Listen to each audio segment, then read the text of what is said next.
Okay mga master, meron tayo, alam niyo yung dati na video ko master, itong ano to, itong board na to, sira to. Ito yung bago pampalit namin.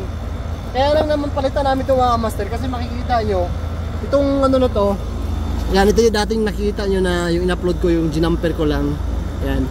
Tapos itong board niya mga master, ito yung sa compressor, yung terminal na yan. Yan.